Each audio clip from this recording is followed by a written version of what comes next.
નમસ્કાર મિત્રો, આપણે વિડીયોના માધ્યમથી બે ત્રણ વિડીયોની અંદરના માધ્યમથી કીધેલું હતું કે તમારું કોઈ પણ પ્રકારનું બિયારણ કંપનીનું લીધેલું હોય બિયારણ હોય તોય ભલે, અને તમારું ઘરઘરાવ બિયારણ હોય તોય ભલે, મગફળી અને સોયાબીનનું તેનો ટેસ્ટ જરૂર કરવો.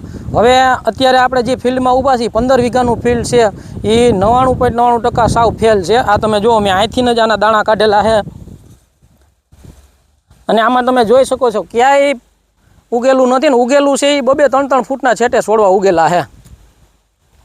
અને ખાસ ખેડૂત મિત્રો, આ કોઈ કંપનીનું બિયારણ નહોતું, ઘરઘરાવ બિયારણ હતું અને બેરલની અંદર જેમ આપણે પેક કરીને મેકતા હોય ને એ રીતના બેરલની અંદર પેક કરીને મેલેલું હતું અને આ બિયારણ ઉગ્યું નથી. એટલે તમારે કોઈ પણ કંપનીનું બિયારણ અથવા ઘરનું બિયારણ હોય સોયાબીન અથવા મગફળીનું, તો તેના 100 દાણા લઈ અને ટેસ્ટ કરી લેવો જરૂરી છે, જેથી કરીને જાજી નુકસાની ન આવે. આ ખેતરની અંદર હવે લગભગ ફરજિયાત બધું વાવેતર પાછું કરવું પડશે.